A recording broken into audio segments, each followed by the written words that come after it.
Quel est le prix d'une vidéo YouTube? Ça dépend. Merci à vous d'avoir regardé cette vidéo jusqu'au bout. Bon, plus sérieusement, faire des vidéos sur YouTube, streamer, faire des shorts ou du contenu TikTok, c'est devenu une entreprise coûteuse. Surtout si on a l'intention de percer. Et franchement, à chaque fois que j'entends quelqu'un me demander des conseils pour faire des vidéos YouTube, je suis à ça de leur dire de se barrer de là tant qu'il en est encore temps.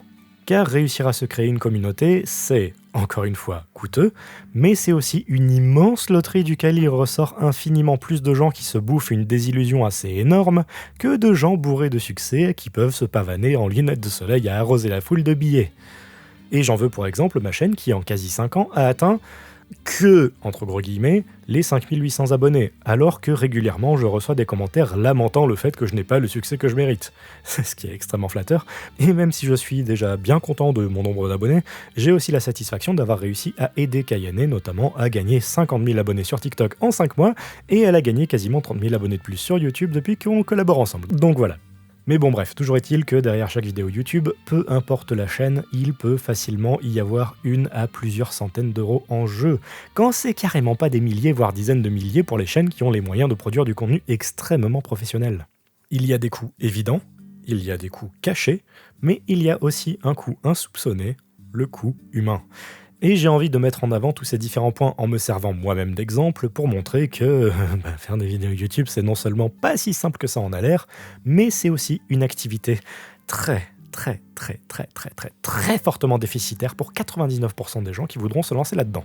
Oh, et juste avant de commencer, une petite précision, bien évidemment, évitez de mettre tout votre argent sur la table si vous ne savez pas si cette activité vous plaira en premier lieu.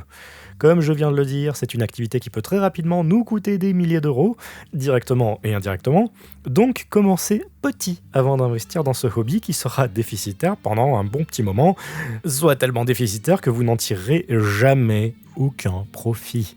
Encore une fois, c'est une question de chance. Allez, maintenant commençons. Primo, les coûts évidents. Quand on pense à se lancer dans la vidéo, la première chose qui nous vient à l'esprit, c'est généralement combien ça risque de coûter en matos.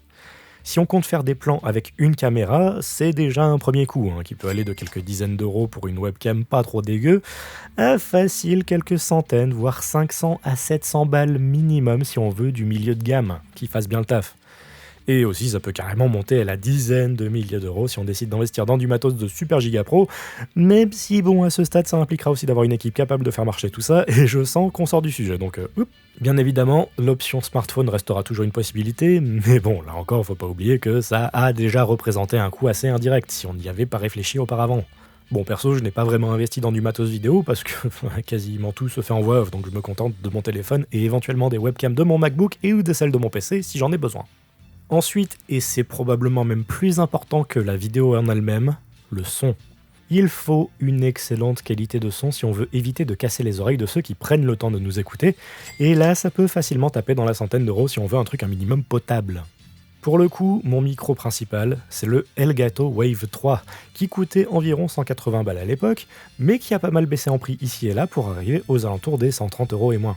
Le son quand même demande quelques petits ajustements en post-production, mais je pense que vous pouvez vous donner un avis sur la qualité du truc en entendant ma douce voix. Et très récemment, j'ai aussi investi dans un duo de micros Rode Wireless Me, dont le prix était de 200 balles et qui a un petit peu baissé depuis, même s'il m'a aussi fallu ajouter à ça 30 balles pour un bâton qui me permet de l'utiliser comme micro de pseudo-reporter. Bon, après pour les vidéos en extérieur, il existe aussi d'autres types de micros beaucoup plus adaptés que ça, et surtout une fois en plein air, mais ça peut très rapidement demander un budget conséquent.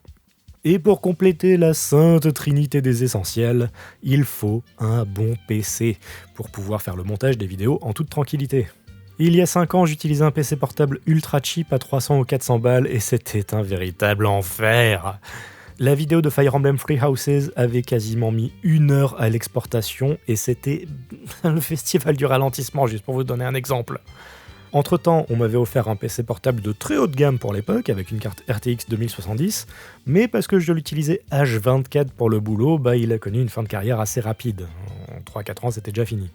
Et si vous aviez vu la vidéo de l'an dernier, vous savez que j'ai aussi acheté un MacBook Pro reconditionné pour 1700 balles, et qui fait un taf tellement monstrueux que je n'ai plus jamais ressenti de frustration en montant mes vidéos tant ça ne rame plus du tout. Même si ça m'a pris 4 mois à manger très mal et en économisant surtout comme un rat pour pouvoir m'en remettre financièrement. Bien évidemment, et selon vos besoins, vous pourrez aussi vous débrouiller pour moins cher que 1700 balles, heureusement. Et je pense qu'avec une config entre 700 à 1000 euros, vous devriez pouvoir vous en sortir sans trop de ralentissement et un disque dur convenable. D'ailleurs, dans le top 4 des composants à prendre en priorité, la carte graphique, le processeur, 16 Go de RAM minimum et un bon SSD vous permettront d'aller plutôt loin. Et aussi à ça, il faut rajouter le logiciel de montage. De préférence, évitez la suite Adobe et privilégiez les alternatives à payer en une fois ou bien carrément gratuites, comme DaVinci Resolve. Bon, perso, j'ai quand même pris la suite Adobe parce que je suis un pigeon, mais au moins, si jamais je finis par avoir un PC potable, je pourrais aussi l'utiliser dessus. Il existe une arcane secrète pour payer son abonnement moitié prix, donc ça aide à ne pas investir 70 balles par mois, et je m'en tire juste à 35 balles par mois, ce qui est déjà ça. D'ailleurs, petit aparté, oui, je pourrais aussi sortir un joli petit tricorne et un perroquet sur mon épaule, certes, mais vu que je fais du montage vidéo à titre professionnel, je préfère rester 100% réglo, quitte à y perdre un petit peu au change. Allez, retour à la vidéo. Et pour le reste des coûts matériels, ça dépendra vraiment de vos ambitions. Un fond vert correct, ça coûte un petit peu, ce à quoi il faut rajouter un budget pour les lumières. Le décor aussi peut devenir un coût si on souhaite faire un truc un minimum chiadé, tout comme ça peut coûter bonbon de se déplacer si on fait des trucs liés à nos voyages ou si on fait des vlogs, ou bien carrément même la rémunération des intervenants ou acteurs dans le cadre des projets plus collectifs est un truc à prendre en compte. Et sinon, dans le cas de mes vidéos, il faut aussi payer les jeux contest. Bon, pour le coup, j'ai eu la chance de faire partie du milieu du jeu vidéo depuis 2011, donc déjà 13 ans, et je me suis bâti une bonne petite réputation qui fait que les éditeurs m'envoient une bonne partie des jeux que je teste. Mais pour ceux qui se lancent là maintenant, si vous voulez coller au mieux à l'actualité pour que l'algorithme vous repère plus facilement, ce qui est déjà une plaie en soi, ça peut devenir extrêmement cher, extrêmement vite, surtout maintenant que le prix de base des jeux de cette génération est passé à 80 balles. Au rythme de 5 à 6 tests par mois, j'en aurais pour facile 200 à 300 balles par mois si je n'avais pas bossé toutes ces années dans diverses rédactions avant de me lancer sur YouTube, et ça aurait été, franchement, financièrement intenable. De Zio viennent les coûts un petit peu plus cachés, ou du moins ceux auxquels on ne pense pas nécessairement, mais qui s'additionnent extrêmement vite. Parce que je fais principalement de la voix off, il fallait que ma personnalité et mon univers rayonnent d'une manière un petit peu différente que par la simple vidéo. Et ça, ça passe par l'habillage. Récemment, j'ai commandé une intro animée à Kyoku en décidant de le payer à un tarif quand même proche de ce qui se fait professionnellement. Ça m'a coûté 500 balles, ce qui peut sembler beaucoup, mais vu que ça lui a pris 3 semaines à faire ça à temps plein, j'ai quand même eu l'impression de l'arnaquer un peu. En tout cas, même si c'est un investissement sur la durée, vu que c'est la 20e vidéo que je fais avec cette intro, on peut dire pour l'instant que cette intro m'a coûté 25 € par utilisation. Ensuite viennent les différentes poses de raid commandées à Psychoyot qui, là pour le coup je me souviens plus de la somme exacte, mais il me semble que c'était entre 150 et 200 balles, je crois que c'était 170, un truc comme ça.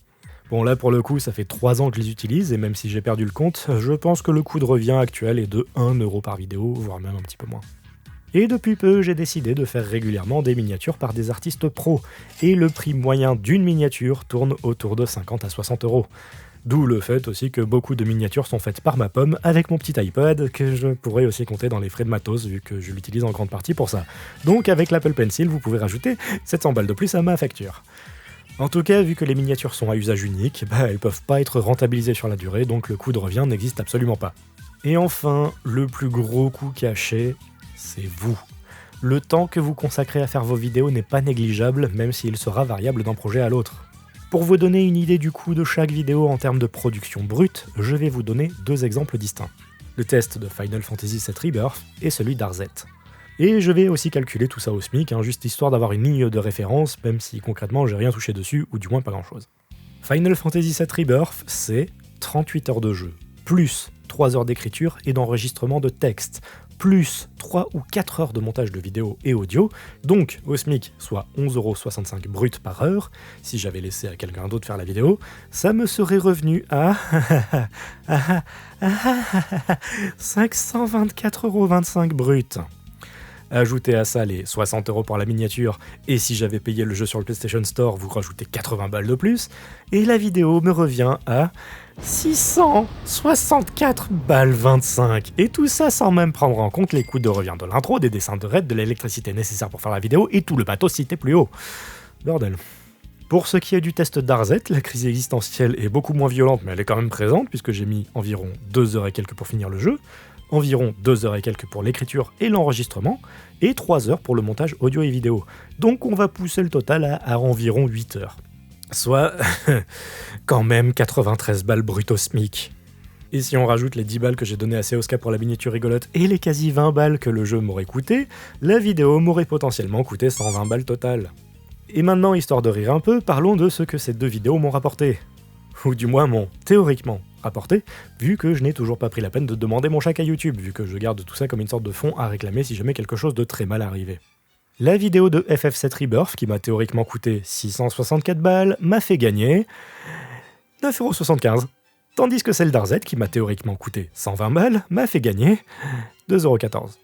Oh, et si vous êtes curieux, ces quasi 5 années passées à consacrer quasiment tout mon temps libre à YouTube m'ont rapporté un peu moins de 720 balles. Pour quasi 5 ans de travail à sortir régulièrement des vidéos du même acabit que celle de FF7 Rebirth. J'espère maintenant que vous comprenez pourquoi je vous déconseillais fortement de vous lancer dans YouTube, et aussi et surtout de pourquoi on voit tellement de vidéos sponsorisées à gauche à droite, car l'idée n'est pas nécessairement de gagner des thunes, mais juste de compenser l'argent que l'on perd ou que l'on ne gagne pas en faisant tout ce taf. Oh, et un petit disclaimer aussi, que je comptais mettre à la fin mais que j'ai décidé de caser maintenant. Bien évidemment, cette vidéo n'est pas faite pour que vous donniez en masse dans un Patreon que je n'ai même pas créé. Le but de cette vidéo, c'est vraiment juste pour que vous vous donniez une idée de tout ce que YouTube représente d'un point de vue financier et humain, afin aussi que vous vous demandiez si vous cherchez à vous faire des thunes avec ça, ça vaudrait bien la peine de s'investir aussi longuement dans cette loterie à ciel ouvert. Grâce à mon boulot sur le côté, je vis toujours correctement selon mes propres termes, au point que, comme dit plus tôt, les 700 balles qui dorment sur mon compte YouTube sont là qu'en cas d'extrême urgence, et j'en ai jamais eu besoin jusqu'à présent, heureusement. Oui, je suis très fortement déficitaire, mais je n'ai jamais vu YouTube comme un moyen de gagner des sous directement, donc en vrai ça va. Est-ce que je ferai du contenu sponsorisé ? Clairement, je ne vais pas exclure cette possibilité, même si j'espère avoir un minimum de contrôle sur le truc. Ce qui en soi n'est pas garanti, à en croire certains amis qui en sont à un stade bien plus avancé dans leur carrière. Rétera la vidéo, on passe au truc le plus moche.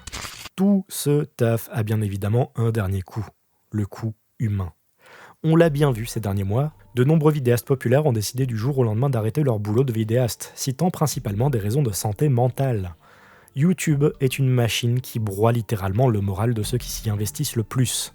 Certains sombrent dans la folie à force de faire des vidéos destinées à faire des vues, créant un marais toxique dans lequel ils s'enfoncent sans même s'en rendre compte, tandis que d'autres finissent physiquement et mentalement épuisés en essayant soit de produire le contenu le plus qualitatif possible, soit tout simplement parce que c'est trop de boulot pour une seule personne, quand carrément ils ne deviennent pas des chefs de petites équipes pour laquelle s'ajoutera le stress de gérer tout ce beau monde, tout en dégageant assez d'argent pour les rémunérer correctement. Pour parler de mon propre cas, bien évidemment les ludocalypses ont été éreintants, et le dernier en date a certainement été le pire. D'habitude je bosse non-stop de septembre à début décembre, et après ça je suis un petit peu plus tranquille pendant l'année qui suit jusqu'à septembre de l'année suivante. J'ai eu une petite respiration en décembre et début janvier, mais ça a repris de manière extrêmement brutale fin janvier et ça ne s'est pas arrêté pendant un moment. 25... Mais quel bande de con! Putain! La veille de Tekken 8, le même jour que Under 19 Birth 2, une semaine avant Persona 3 Reload, une semaine avant Grand Blue Fantasy Relink, qui sont débiles! Ils vont me tuer. J'ai eu un petit début de burn-out à la mi-novembre et les dernières semaines de mars ont été tout aussi compliquées. Et je bénis le fait que tous les jeux auxquels j'ai joué entre janvier et avril étaient bons voire exceptionnels, sinon j'aurais pété un câble. Tout ce temps passé s'est fait au détriment de mes proches. J'ai carrément fait une croix sur des vacances qui avaient été programmées de longue date. Et il y a d'autres trucs que je vais passer sous silence, mais clairement je me serais bien passé de tout ce stress que je ne pouvais tout simplement pas esquiver. Et oui, j'imagine bien certains d'entre vous souligner l'ironie du fait que je fasse une vidéo sur mon temps de repos, mais bon, je m'ennuyais, et ce sujet me trottait en tête depuis au moins 2 bons mois, donc oui, je suis accro au boulot, terminez-moi avec un bon coup de poing à frire dans la gueule s'il vous plaît. Enfin bon, bref, quoi qu'il en soit, vous l'aurez sûrement compris, faire une vidéo YouTube, c'est un sacré investissement financier et humain, surtout si on décide d'être régulier. Dans un sens, c'est aussi une activité qu'il vaut mieux faire sur son temps libre et pour le plaisir. Et il convient d'y aller dans une optique de pur plaisir, car y aller avec la recherche du profit, des nombres qui grossissent ou bien de la gloire, c'est juste le meilleur moyen d'en ressortir avec un ego et un moral brisé. Et l'autre côté positif de se lancer dans ce genre d'aventure, c'est que l'on apprendra énormément de trucs. Faire une vidéo, c'est non seulement apprendre le montage, mais aussi l'écriture, la prise de son et d'image, le graphisme si on s'occupe de nos miniatures, apprendre à s'organiser et créer un rythme de travail qui nous permet de plus efficacement sortir nos projets, et instinctivement, on apprendra à mieux mettre en scène nos idées, et ça, même si ça ne peut pas marcher d'un point de vue YouTube, ça peut toujours impressionner sur un CV ou dans un entretien d'embauche, car ça montre tous les efforts que l'on peut mettre dans nos passions. Bref, YouTube n'est pas forcément une activité rémunératrice matériellement, mais spirituellement, et si on a les reins solides, ça peut malgré tout être un hobby qui peut mener à des choses sympas. Et puis bon, c'est pas comme si certains n'ont pas investi des milliers d'euros dans leur hobby à eux, comme la musique, le dessin, les voitures miniatures, la collection de vieux jouets, la collection de timbres, la collection... Merci à vous d'avoir regardé cette vidéo jusqu'au bout, comme dans les commentaires de la partition. Plus que d'habitude, n'hésitez pas à partager cette vidéo pour permettre aux gens de se rendre compte des réalités de ce taf, c'est à ça que ça sert. Et motivez-les à s'abonner à la chaîne tant qu'à faire, ça apaisera les esprits de ceux qui s'inquiètent de ne pas voir ma chaîne être aussi populaire qu'elle ne devrait l'être, entre guillemets. Au passage, j'en profite pour remercier Super Window, Gilles et Super Madboy qui m'ont aidé à relire le script et suggérer quelques pistes supplémentaires, ce qui était très utile pour éviter de rendre une vidéo un poil incomplète. Et maintenant que ça c'est fait, je retourne faire ma box auprès de Miku. Il faut que j'évacue mon petit bout de gras avant l'été. Rendez-vous donc très bientôt pour la suite du programme, d'ici là portez-vous bien, et bonne journée, ciao.